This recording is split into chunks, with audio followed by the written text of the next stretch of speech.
让灭亡国家复活，进行大屠杀，结局会如何？这是欧洲地图。除此之外，还有6个国家加入本期比赛，分别是南斯拉夫、奥匈帝国、捷克斯洛伐克、苏联、普鲁士王国、奥斯曼帝国。这些国家是否能一路反击，再创辉煌呢？那么各位观众，请将你支持的一国打在弹幕上。比赛现在开始。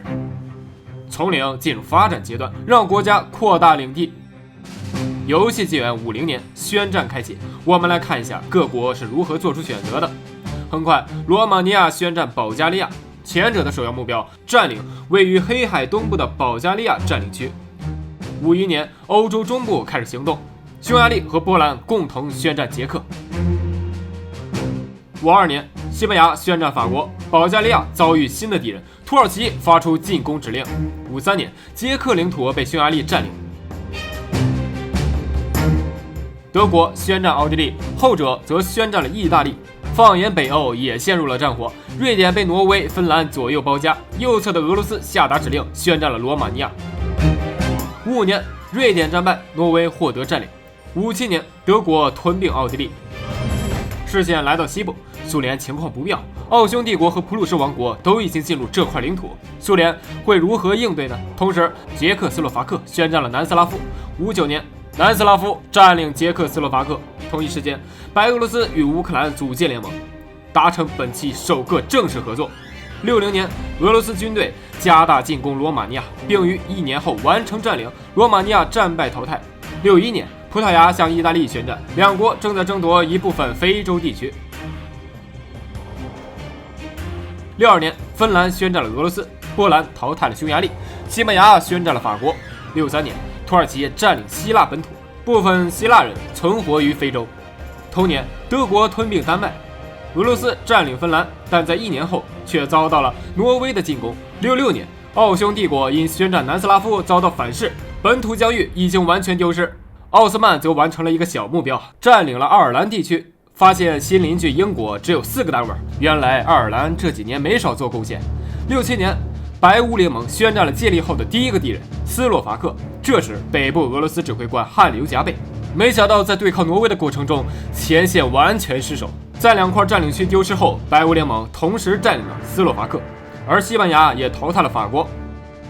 70年，德国宣战西班牙，波兰宣战意大利，俄罗斯退至黑海一带，这个我觉得无可厚非，毕竟俄罗斯只用了不到1/3的领土进行参战。71年，奥斯曼帝国抓住机会，一同带走了英国，离完全进入欧洲又近了一步，而其他西部国家只有在自相残杀。72年，德国占领西班牙领土，意大利又迎来了新帮手，土耳其向波兰宣战，这意大利运气还挺好，不过刚一跨完，本土就没了。同一时间，俄罗斯战败淘汰，白乌联盟小试牛刀过后宣战了葡萄牙，毕竟上下2个国家都不太好惹。73年，土耳其帮意大利夺回领土，并占为己有。南斯拉夫与奥匈帝国解除仇恨，并组建联盟。75年，土耳其占领波兰。76年，白乌联盟占领葡萄牙本土。77年，葡萄牙战败淘汰。78年，奥斯曼帝国迈出了下一步，宣战德国。然而后者早有准备，第一时间占领了奥属英国领土。80年，白乌联盟无法再小试牛刀了，因为挪威宣战了他们，而且周遭环境非常不友好，几乎是羊入虎穴。81年，刚刚组建的南奥联盟依然打算进攻苏联，看来是不打算半路放弃。82年，土耳其宣战意大利。83年，白乌联盟因全面崩溃而解体，仅剩乌克兰位于欧非西部，而苏联的反击也导致奥匈帝国战败，南奥联盟因此解体，2个联盟在同一时间全部失败了。这时，苏联开始施展格局，要南斯拉夫入伙，组建新联盟。85年，乌克兰战败淘汰。这时，奥斯曼帝国比较气馁，在进攻德国的战线屡遭反击，迟迟没有推进。反观土耳其，很快就把意大利给解决了。场上仅剩奥德战争，这让奥斯曼帝国有点挂不住脸，连苏南联盟都要来分一杯羹。87年，德国又遭遇新敌人，苏南联盟向其宣战，土耳其则宣战了奥斯曼帝国，挪威则宣战了土耳其，一套连环锁又形成了。88年，在苏南联盟加入后，奥德战争的僵局终于被打破了。不久，德国的防线分崩离析。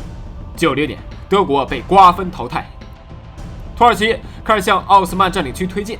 不过，由于挪威军队紧跟其后，战果又被统统夺去了。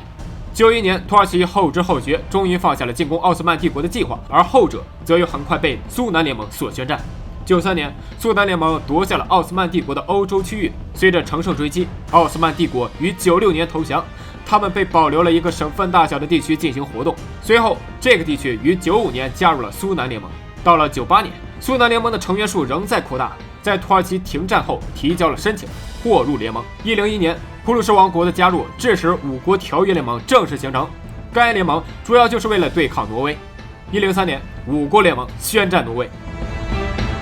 飞机过境，联合军开始向着东部推进而去。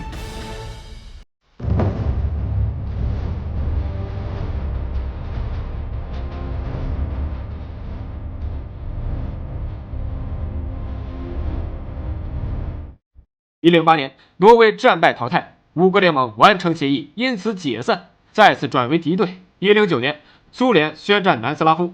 12年，普鲁士王国与土耳其组建联盟。14年，南斯拉夫有效攻破苏联本土，令后者指挥中心转移到欧洲地区。16年，苏联调整策略，开始反击，并一同宣战普土联盟，以此消除南部的隐患。